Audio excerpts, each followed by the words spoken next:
aqui. De segunda a sexta, às 18 horas, tem o programa Previdência Hoje em 10 Minutos. Você vai ficar por dentro das principais notícias de Previdência. Então se inscreva no canal da Rede Previdência e ative o sininho para ficar por dentro de tudo. Olá, amigos e amigas da Rede Previdência. Eu sou Natasha Bublitz e estarei nesta quarta-feira, 4 de agosto, trazendo para vocês as últimas notícias e atualizações no mundo previdenciário. Antes de começarmos, eu quero fazer aquele convite e agradecimento. Eu quero agradecer a todos que acompanham o canal, que já estão inscritos, que acompanham nossos vídeos e compartilham.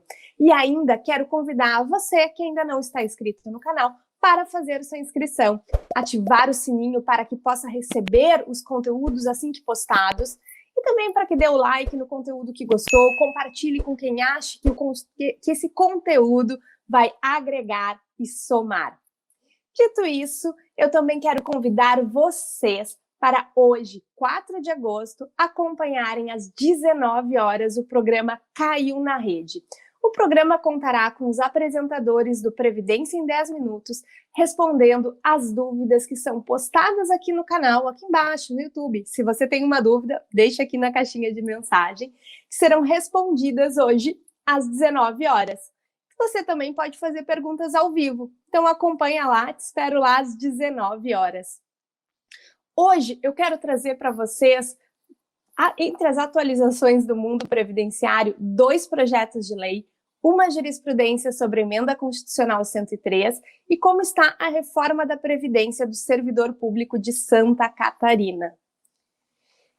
Quero trazer para vocês como julgado uma jurisprudência da 2ª Vara Federal de Florianópolis, em que pese ainda caiba recurso, eis que é uma decisão de 1º grau e não transitou em julgado, é uma decisão importante e relevante no entendimento da Emenda Constitucional 103. A 2ª Vara Federal de Florianópolis declarou em controle difuso a inconstitucionalidade do artigo 35, inciso 3 e 4 da Emenda Constitucional 103 de 2019, reconhecendo o direito de uma servidora pública de se aposentar com base na Emenda 47 de 2005. Lembrando que a Emenda Constitucional 103, ela revogou as regras de transição para aposentadoria existentes até então, no caso dos servidores públicos, fazendo com que a data da aposentadoria dessa servidora e daqueles que não haviam implementado os requisitos até então, tenha que se adequar às novas regras.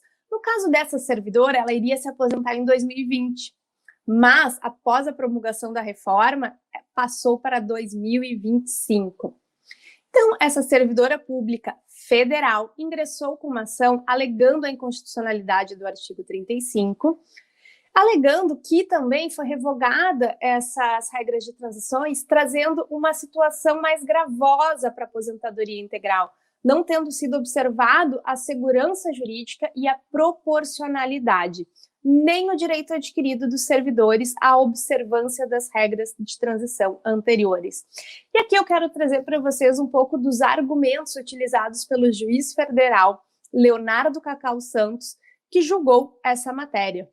O magistrado, ele analisou a questão conforme o princípio da proteção da confiança e ponderou que a discricionariedade legislativa não é absoluta, ou seja, ele considerou que, embora o legislativo tenha o direito de revisar as normas que consagram os direitos sociais, deve existir uma certa garantia de estabilidade e previsibilidade nas posições jurídicas concretizadas. Para isso, deve ser resguardado o princípio da proteção da confiança após a concretização. Então, finalizou o magistrado entendendo que deve ser respeitada a previsibilidade e a estabilidade das regras previdenciárias, uma vez que o dano causado pela mudança não se justifica pela finalidade de conter os danos aos cofres públicos, declarando assim a inconstitucionalidade do artigo 35 da Emenda Constitucional 103 e garantindo o direito da servidora de se aposentar conforme as regras das emendas constitucionais anteriores. Lembrando que essa decisão ainda não transitou em julgado, cabe recurso, porém ela é um início de novos entendimentos sobre a emenda constitucional 103. Quero trazer para vocês também hoje 2 projetos de lei que devem ser acompanhados. Lembrando que projeto de lei ainda não é lei. É uma proposta que carrega os anseios da sociedade para que seja garantido por lei. Então, para um projeto se tornar lei, ele é debatido e aprovado pelo Poder Legislativo. O que eu quero trazer para vocês são 2 projetos de lei que estão em debate no Poder Legislativo. E o texto ainda está em apreciação. O texto, antes de seguir para apreciação, ele tramita nas comissões. Então, nas comissões aprovada a legalidade, ele segue para a comissão temática, que analisa o teor da proposta. E a partir daí, ele tem o debate entre as câmaras antes da sua aprovação.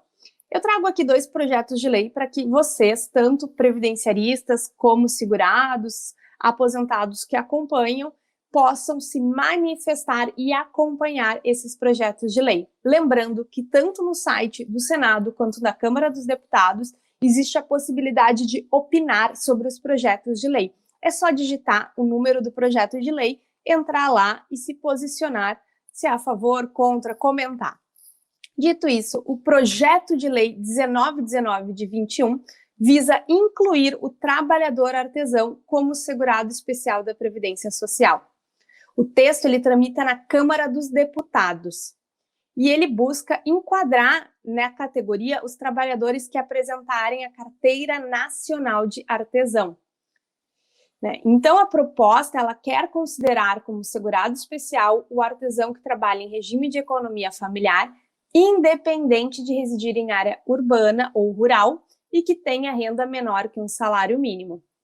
A autora do projeto, a deputada Maria do Rosário, argumenta que a inclusão aumentará o número de contribuintes da Previdência Social, reforçando o caixa e, ao mesmo tempo, assegurará os direitos básicos de milhões de brasileiros.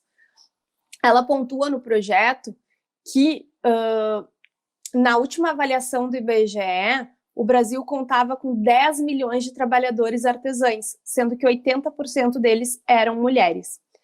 Cabe aqui a gente lembrar que segurado especial hoje é o trabalhador que exerce atividade para garantir a própria subsistência de sua família de forma individual ou em regime de economia familiar.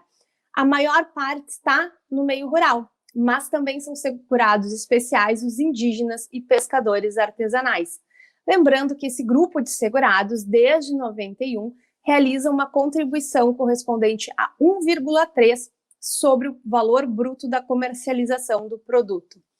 Então, o projeto ele está sendo analisado pela Comissão de Seguridade Social e Família, de Finanças, Tributação e de Constituição e Justiça e Cidadania do CCJ. O outro projeto de lei que eu quero trazer para vocês é o projeto de lei 3914 de 2020, que autoriza os segurados pagarem a partir de 2022 os honorários de perícias médicas realizadas em processos de competência da Justiça Federal contra o INSS.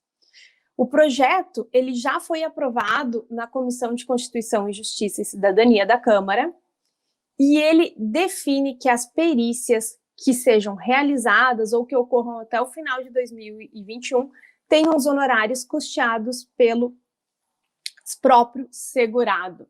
A única exceção que o projeto traz é a dispensa do pagamento de custos da perícia para o segurado que recebe a JG e, lembrando, a JG, Assistência Jurídica Gratuita, que é um benefício, mas não basta só ter a concessão do benefício de assistência gratuita.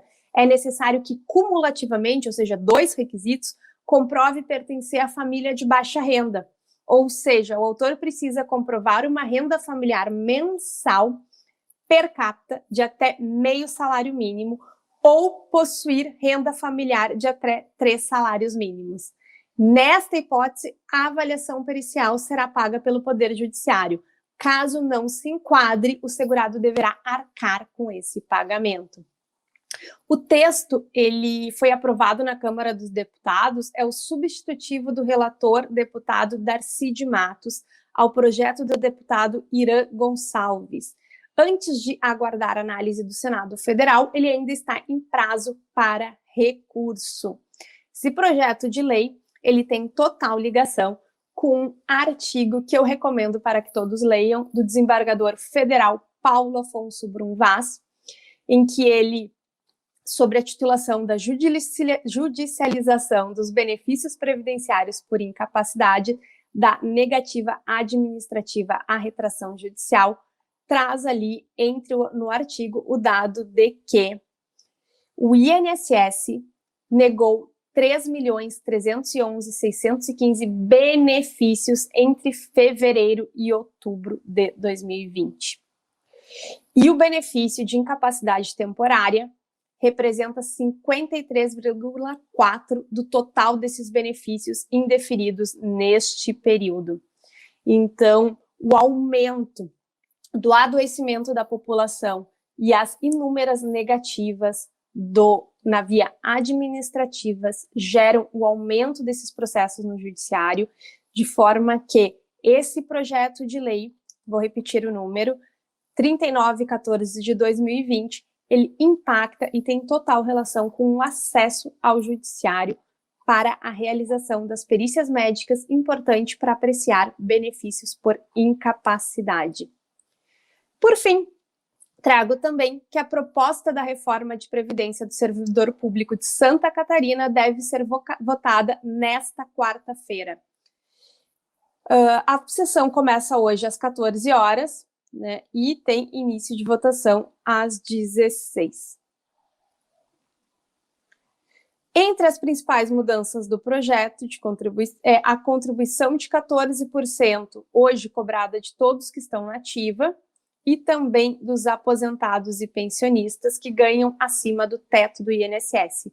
Com a proposta, passará a ser cobrado também dos inativos e pensionistas que ganham acima de um salário mínimo. A pensão por morte do servidor, ela passa a se alterar, né, para 60% do salário do servidor, mais 10% por dependente. E, por fim, a idade mínima da aposentadoria dos homens sobe de 60 para 65 e para as mulheres de 55 para 62. No caso da segurança pública, pelas regras atuais, não tem idade mínima e passaria a ser de 55 anos. Essas são as notícias desta quarta-feira. Se gostou, por favor, compartilhe, dê um like, comente, faça suas perguntas e te espero hoje às 19 horas no programa Caiu na Rede.